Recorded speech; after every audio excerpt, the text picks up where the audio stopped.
And sorry, my name's Lucy Olith, and I'm co-founder and director of this school. My name is Lilian Ekesa. I'm representing the Green Generation Initiative. We are an organization that mainly focuses on children. We want to create leaders of tomorrow who are pro-green, basically. Great. Hi, my name is Becca, and I am here representing Good Natured Learning. And we are an organization that was started I'm a co-founder of this organization. We started in the U.S., and as of about a year ago, we started operating here in Kenya. I moved here as a trailing spouse 2 years ago.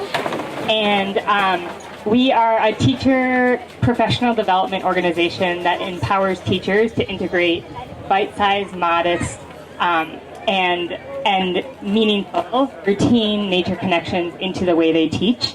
And we are really talking about reaching 1.5 billion students on the planet who are in primary and secondary schools through their 81 million teachers. Thanks, Becca. Yay, yeah, that's epic. Okay, I'm Elsa. You may have seen me running around like a headless chicken today. So nature and education has really been my thing for a while, and really thinking about how can we transform this education system to being much more about facilitating a beautiful planet for ourselves. Workshops where we train the community on how to, for instance, be good stewards of the soil. So some of the things that we train them is things like composting, how to manage their land so that they can be productive. And also we work with schools. As mentioned, we work with so many schools within the coastal region. So currently about 20 schools or more, where we equip them on how to take care of the environment, as we also hope that we can bring that love for nature amongst the kids, and also so that we can see the transformation that we want in this place. As we talk about how to bring biodiversity in this coastal place, we need these students to be the pilots of it, because unless they are part of it, we won't achieve our mission. Yeah, so that's what we are doing. Yes, thank you. Without a healthy environment, we can't have healthy people. So we have to ensure that they can learn how to actually ensure that the environment is healthy. So things like how to do proper gardening of their shambas, how to ensure that they also incorporate tree planting, because this is one of the things that we actually do very much with our schools. We ensure and train them how to actually plant trees, and mainly, as we know, we deal with indigenous trees. So we teach them how to do properly do the planting, and also we ensure that they are adopting these simple behaviors, these positive behaviors that will help our environment be healthy. Because if they destroy the environment, or we destroy the environment, it's going to affect every one of us. So we have to put them on board and equip them fully so that they never lose anywhere. So that I would say basically for me, it's the holistic development, ensuring that they never miss any part. Yes. Thanks, Joel. Thanks. Yeah. And do you feel like you are supported to help implement that in schools? Yes. So far, I believe we're trying to do that, because so far we've been able to equip them in different cases, especially in terms of environmental wellness. We try to teach them about how to actually deal with waste. This is one of the things that we do: waste management, reducing production of single-use plastic. So we actually want them against such things. We also teach them how to be good stewards of the soil. We do classes on how to do compost. We train them how to manage their small gardens even at home, so that they can develop this culture. Yeah, and then at the end of the day, we can have this community that we desire. Thanks so much. And I think you touched on something quite important there about exam stress. And that's one of the main things that will come out of many schools, and that has quite a negative effect on the delivery of holistic education in general. And so I think I'll actually run straight into the next question for Becca, which, how do you feel that our mainstream education system, which, as we know, is fairly restrictive and puts a lot of pressure on students academically, in very different ways, in different contexts, but that also contributes to a challenge in delivering holistic education and perhaps other environmental problems. How do you experience that? I think that to point to this exam stress and that starting point for the question is, I think that there's a real misconception that it's quite frankly both out of touch with the reality of what we experience when we're educators on the ground, as well as out of touch with the research now, which is that if students are learning in a way that's engaging with nature, that they're outdoors, that they're playing and being and creative and following their curiosity, that's not rigorous learning. And the research actually says the exact opposite, right? So I think that there's this antithetical sort of thing where we say, oh, well, then the students, if they do that, they won't be prepared for the exams. And I think that that's actually not what the research says. The research actually says that connections with nature actually accelerate academic achievement and engagement in learning. So I think that there's a real perception and mindset shift that needs to happen. But in terms of how schools and mainstream education have contributed to environmental problems, I think this is a story, kind of ironically, I think, of success in terms of the design of schools. So schools are a reflection of those systems, and those systems are creating a lot of environmental problems. So I would say schools themselves aren't creating the environmental problems. Schools are a reflection of what they were designed to serve, and they're actually quite effective at supporting that. So I think that's it's created a real disconnect because those systems of economics and politics and other things are oftentimes disconnected between humans and more than human nature. If you have schools that are designed as a reflection of those systems, you end up with that disconnect being reinforced in the schools, in classrooms with students. And so one of the things that I see is like you have these students who, and I come from the United States, you have students who are in a classroom in San Francisco while there's forest fires burning in California. They're looking outside at an orange sky that looks like some sort of nuclear, like apocalyptic setting, and they're learning about the Pythagorean theorem. And there is this abstraction and irrelevance that's happening when that happens that is very, very, very hard to sit with. And so you get a lot of dissonance. And I think when you look at the scale of this with mainstream education specifically, is we're talking about, as I said, 1.5 billion students on the planet.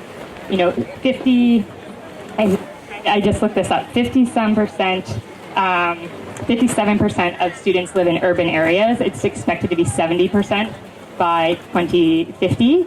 And so you have students going from a box and a screen to a box and a screen. They're spending all this time completely disconnected. Or you have students in rural areas who are going from, maybe tending their crops or taking care of a herd of goats to a box and a screen, maybe if they have connectivity. And the dissonance in that setting is huge, but the total disconnect, like severance of any sort of tie with more than human nature in that first setting is problematic. And so I know that my question is about like what are the problems or how has mainstream education sort of contributed to these problems. I think it's really this question of disconnect and this abstraction and irrelevance that we've created in a system designed within systems that weren't connected to nature ever to begin with. What does this international curriculum, what's that also doing to the indigenous knowledge, which is rapidly getting lost and is something we really need to hang on to especially when we think not only about environment but also cultural and identity well-being aspects. So Elsa, I know you feel strongly about this. What do you feel international schools should, what's the challenges there and what could be done? I think, again, this goes back to a story that has been very successful, as Becca was talking about. And there's an amazing film that really summarizes this called Schooling the World. And as a whole essence, that is just so odd. It's set actually not in the African context, it's in the Himalayas. And the story is that this Western education system came in and colonized what was going on already in rural communities. So there was this beautiful kind of very natural education going on where people were learning skills that are very relevant to their ecosystem, to their context. And then this very dominant story came over of success, and you must go to the city and you must learn skills so that you can feed into this industrial system. And what that did was started to deplete the countryside. And this is the same, while I'm talking about the Himalayas, it's completely true as well to the context here. And so there were, students coming out of the countryside and going to the cities and being told to sit still and wear buttoned-up t-shirts, buttoned-up shirts, and, march in line and do all of this stuff. And what that did is who does it leave behind in rural communities who is learning about the skills that are needed for resilience in those places? And it's just growing these huge cities and depleting that incredible indigenous knowledge. And, that's the role that international schools, really need to look at now. How do we change that story? and how do we reconfigure what we're doing with education? I think that's where Kivukoni is so inspiring, and what we're doing. Well, I think we also have a long way to go in that regard. But actually, and it's not just international schools, as you say, it's the education system imposed from the West generally in so many of the local schools as well. So it applies to all our schools. And I think it's something we look forward to exploring more in future. Hope we can all do that. But turning to more positive things, I mean, Kivukoni has tried its best to address many of the challenges of modern times. And what we most have wanted to do is to help children to thoroughly enjoy their childhood and to celebrate the joy of nature in this incredible space that we're lucky enough to be in. And we thought it might be nice just to hear some of your favourite moments as professionals who've all worked in, I have the pleasure of working in that sphere. What are your most uplifting moments in terms of environmental education or working with children in nature? Let's start with Joanne. Oh, I think I've had a lot, honestly, like in my almost close to 2 years interaction with these kids. But I'm gonna go with two. So there's we usually have the eco team it's like a side little club for little kids who love nature and want to spend time in nature outside of their classrooms and outside of NIP, which is the environmental curriculum we do. So before they join, they have to write a letter to me or Elsa when she was here about why they would love to join the eco team. So it's something that happens every term, pretty much every term, but every time I get to read the letters, it still somehow just makes me feel nice. And another experience, I'll just say two and then sum it up. Another experience was we were doing a certain topic on sustainable designs in class under NIP, and then I told the kids to just think about what a sustainable ecosystem would look like to them ideally. And then I just told them to think about it and maybe design it in their own time. And then I was just chilling at break time and a kid approaches me and she's like, "Miss, I drew something." And looking at it, it's a map of like an ideal school ecosystem. And it was just doodles with pencils, but it was just, he had like this, the building designs were unique because it's like Kivukoni, the Makuti, like simplistic designs. No fun area, there's giraffes in the school, there's ducks, there's a dome, there's a pond. And all those experiences, that one and the other one about them writing letters, kind of makes me realize that these kids, or just us, when we're born with a natural passion for nature. And it's not that, Elsa usually says, kids are not empty vessels that you need to fill because they have that knowledge. And you just need to tap into their curiosity, into their passion, and make it grow. So that is one thing I really enjoy about the job. And I'm looking forward to next term to reading all of their new letters. Thanks, Joanne. Would anyone else like to share any highlight moments? Yes, I think for me, one of the highlight moments, one is especially when I go to schools and having taught something, maybe the previous week, having taught them something the previous term, then a kid comes on the way and tells you, "Teacher, I've been able to do this at home. I've been able to implement this project at home." That makes me feel so happy because I see there's something coming out of this. That makes my heart very happy. And then something else also I would say that makes my heart happy is when I explain to them about their traditions, about the challenges that they are facing, about the changes that happened in the past. For instance, the invasion of the Indian crows that have come here and they were never here before. So such things, when I explain them to kids, that makes me really happy because they understand what exactly it means to be in a healthy environment for me. And those things would never come up in the curriculum. Yes. So you have that opportunity to broaden their understanding. Wonderful. Thank you. Anyone else? I mean, there's so many. You're only allowed one. Okay, I will choose one, but they happen every day, and Joanne is getting it all the time, and I'm so jealous because she's there, and I've been organising this festival. Yeah. But there's one that's really lovely, which is we were doing and it happens quite regularly, a topic on fungi and the wood wide web and teaching kids about the mycelium. network under the soil, and that feels like such an amazing subject because they really get it and they see it. And there was this amazing moment. In fact, I think some of you down here were involved in this moment, and we were learning about fungi. And then this one day, a student came up to me and said, Miss Elsa, come. And there were all these kids lying on the floor with their ears to the ground. And they went, Miss Elsa, the earth is speaking. And I was like, yeah, you guys have got it, 100%. So it really had really gone in, that there's all these messages going on underneath the ground. And yeah, magical moments. Fantastic, thank you. Really only one, though. Okay, so what you said at the end, Joanne, is about students just knowing and feeling connected to nature, I think is something that is really, really palpable. And because I work with teachers, I train teachers, I empower teachers, I oftentimes don't get to experience these moments firsthand with students, but I get to hear about them secondhand from the teachers. And there's a teacher I'm working with right now, her name's Liz, and she was teaching her 3 and 4-year-old students in the Amara Daima neighborhood in Nairobi. She was teaching them about phonics, because that's an appropriate thing to be teaching at 3 and 4 years old.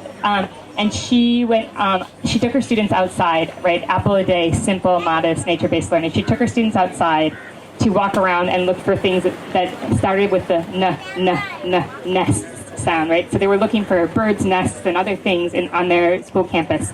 And while they were walking around, her students found a bird that had fallen out of its nest, and it was dying. It had either broken its neck or it was very injured, and it was clearly dying. And her 3 and 4-year-old students, of course, no longer were on a phonics journey, but were on a true journey of building deep empathy with another creature. And so Liz, being the brilliant teacher that she is, recognized this moment for what it was, and she paused and they were asking her what had happened, and she didn't know what had happened, and they were asking her why it had happened. They were sad, and she made space for their sadness, and she made space for them to wonder. And then one of the boys in her class just silently went and started picking up leaves and covering the bird with leaves to give it a proper send off or something. And other students then started following along, and so this moment of deep interspecies empathy, right, that was fostered because they happened to be outside where they could see the bird that had fallen from the nest, and they never would have had that moment if they were in the 4 walls of their classroom. And I think that the learning that happened that one day transcended all the learning that probably could happen in the course of a year. And so that moment for me, just how deeply connected kids are if you just give them the space to be with other creatures. And so I think it's in them. Yeah. For creating the space, that's the hard bit. But yeah, beautiful, thank you. And Lillian. I'd say what stood out for me would be the school we went to. It was really bare, and then the first season we did a kitchen garden, and then before we did our trees. When we came back, next time when we were coming back to now do the trees, the kids were excited. They were like, we had a bumper harvest on our vegetable garden, and we even sold some to the neighbors. We're like, oh, okay, so you're becoming economically aware as well. That was really amazing. Yeah. Fantastic. Very rewarding. Huh? And I get to get one as well.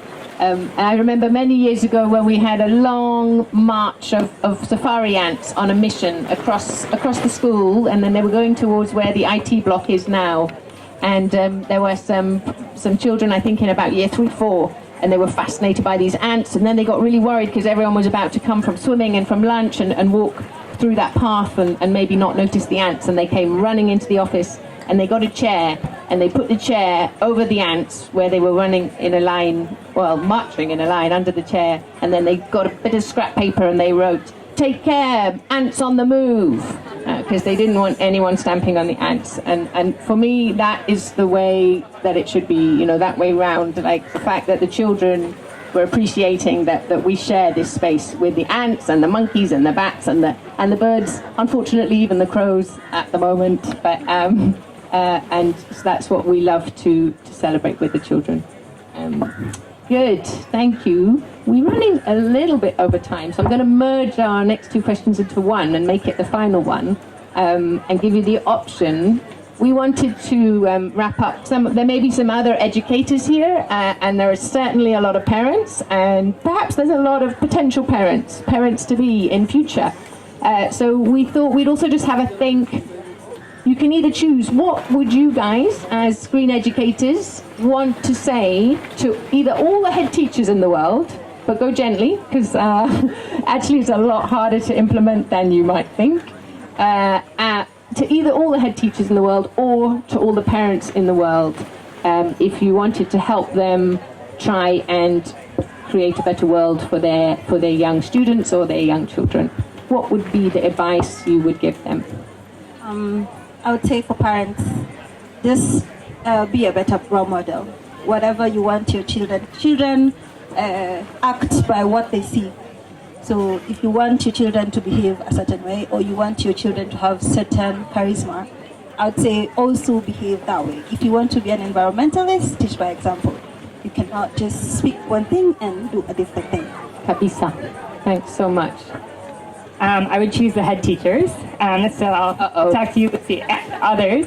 And I would just say this, is that human connections with more than human nature are essential to human well-being. They are beneficial for learning. They're not against learning or opposed to it.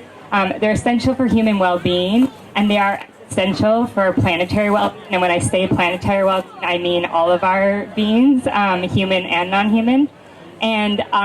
And that this can be fostered, it can be done in bite-sized steps, like tiny, tiny, tiny things, because if you apply 5 minutes a day times 1.5 billion students. Hold it a bit closer. I think that it's cutting out. Okay, times 1.5 billion students on the planet, that's a massive number of minutes. I haven't actually done the math, but it's a lot.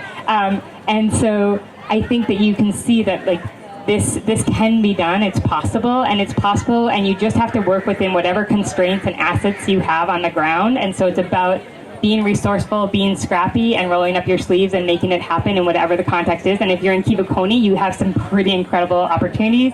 And if you're in Kwaanjenga, as Fred was a teacher in Kwaanjenga, and you're innovating in an informal settlement, and you're figuring out how to make it happen, you do what you can. And I will tell you what, if I handed you a list of reflections from teachers who are at schools like Kivukoni, and schools like, maybe there's no school like Kivukoni, but schools like Kivukoni and schools like Kwaanjenga, if I handed you a pile of reflections from teachers in these vastly, vastly, vastly different settings, and you didn't know where they came from, you would not know where they came from, meaning every single teacher is seeing calmer students, better learning, more engaged students, more enthusiastic, more joyful students, and they're seeing themselves be more creative and more excited about their work and more joyful in their work. And so I think that this is something that is contributing to learning and contributing to the development. It doesn't have to be opposed, so you just do what you can. I love that thought there. Thank you. Okay, so I would have a kind of spiritual one and then a technical one. So the spiritual, well, not necessarily that spiritual, but kind of just human one, is just follow your heart and listen to this amazing earth, because there's an infinite source of wisdom that is carrying us all through this amazing life. And the technical one for head teachers would be to look at this sounds so technical and boring, but the 4 C's, which are the curriculum, the culture, the campus, and the community. Because often when we're looking at environmental education, nature-based learning, we look just at the curriculum. And actually what's so amazing here, and I think what's so amazing about Kivukoni, is that we're really looking across those 4 things, integrating nature into the curriculum, integrating nature and boosting the biodiversity of the campus. As Lucy said, let's protect these marching ants. How do we really create a culture of care for each other, for ourselves, for the natural world? And then the community aspect, which is what's going on right here today, It's so beautiful. Wow. So, yeah, follow your hearts, but do the 4 C's too. Thank you. Can I just chip in on that, because it makes me so sickened, the amount of educational summits I've been to, or workshops, or these big fancy international education conferences, And so rarely does even environmental education in the most traditional sense even come up, let alone anything about culture or community. And it's quite amazing that that's still the case today. So I will take that message to the head teachers. Go ahead. Yes, thanks, Joel. Yes, so for me, what I would say, I think it's for every one of us is, because at some point I expect that we will be parents for those who are not parents like us, but yes, for those who are already parents, for my view is that for these students to actually grow, as we were saying, holistically, one needs to create an environment where first we have to be willing to give them that platform, because sometimes we realize in some of the places you are that the parents may be willing to invest in the what the class is teaching, but if you ask them actually to input in other things that would develop their creativity, things that would push them to think differently or grow their talents, there are things like painting, things things like drawing, things that could actually be touching them in not in the way the education curriculum is, but in a different way that would actually build them up. We should be willing to invest there. We should be willing to spend money there. Sometimes you realize it's a struggle to push a parent to actually put their money there in case you want to teach the students how to do compost. They need to come up with be willing to come up to give their fertilizers, to give whatever, not the fertilizers, but the animal manure. Such things are needed. And if we don't cooperate as a team, actually we will not achieve the missions at the end of the day. So my desire is that we are willing to all take board in this, and we will achieve this healthy environment that we're seeking. So thank you. Thanks, Joel. Yeah, mine would be for the parents and everybody just in general. For parents, like Lillian said, you are the first educators before us at home. So the kids learn by looking at you. So find little ways of connecting in nature, and then they can emulate you. And to the general public, I would say be informed, because understanding some of the issues we're going through is the first step to finding solutions. You have to acknowledge the problem so you can find the solutions. So be informed. And I know some of this information, when you read it, can give you eco-anxiety, climate anxiety, but active hope comes in. It doesn't come when we ignore these problems. It comes in when we accept they're there, and then we put in the hard work, and then we come together like we've come together today. So this, to me, this festival itself is one way to show there's active hope, because all of you are here for one reason, and I think there's still hope in that. So yeah, let's be informed. Let's all find, know the role we play and do it. Fabulous. Love that. What a strong note to go out on. Thank you, Joanne. Brilliant. And as she says, such a pleasure to have you all here, all picking up on that and hopefully going home. And in the words of Baden Powell, to try and leave our world just a little better than you found it. And if each and every one of us can do that, then of course that's a lot better all round. So it's achievable as well. It's so achievable. I think that's the key thing. You can start as small as you like, but those differences will keep on growing. At this point, I think we have a little bit of time for a Q&A. Cynthia? Yeah? So is there anyone out there who would like to pose a question to any one of us here, or all of us? Only two questions were allowed, if you have any, from children, parents, or parents-to-be.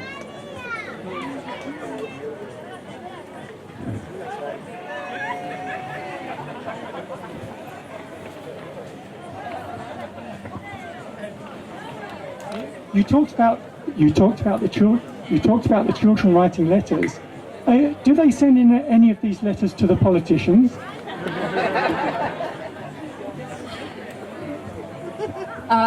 Well, not yet. But yeah, it could be one way, because imagine a letter coming from a kid about a certain issue that's going on, and if a kid can see that it's a problem, then surely an adult must see the intensity of it. So maybe going forward, we might be using that as a sort of activism for the kids. And we do have our Year 9s writing to the politicians at the moment, and many other sponsors about a grey water system. So they do get involved. We can put more pressure on. Yeah, for sure. Any other questions? Any questions from any young people out there? later. I see you.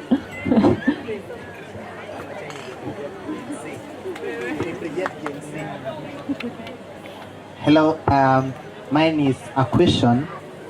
First of all, let me congratulate you for having this festival. It's one of its kind. And then for the educator of educators, who is teaching teachers to incorporate environmental education in schools, how can those who are willing to join you, how can we join or be your students? That's like my favorite question ever. Okay, so the first question I have to say, as a struggling founder of a nascent nonprofit that's trying to reach 1.5 billion students through 81 million teachers, is if there's anyone who has access to resources, that's part of what will allow that to be possible. However, we run a program for teachers that's a year-long fellowship. So Fred, can you wave your hand, Fred? Fred just graduated from our first cohort of Kenyan teachers in this fellowship program. We are looking forward to hopefully operating more fellowship programs, and those are really training teacher leaders. So Fred is not just going to be impacting his students in his classroom. We use a train-the-trainer model, and he's training other teachers. He ran a training with his colleagues, and so now other colleagues are integrating bite-sized nature connections in their day-to-day work. And so if you're someone who's asking this question, you're probably someone who's a good candidate for being a teacher leader. So sort of at the canopy level to work with the understory, if you will. And then we also work with the schools on the ground to make sure that the right ingredients are in place to try to support this, whether that be mkekas and clipboards and other things to allow for formal education to be easily translated outside. And so to answer your question, I would just say, follow us, Good Natured Learning, and as soon as we have the ability to, the funding and resources to be able to launch another cohort, reach out and say that we connected here. Thank you. Great. I think we sadly have to wrap up there. But there's so many more good conversations going on, and feel free to grab any one of these fine people for more discussions on a more personal level. I'd just like to say also, although will I have a chance?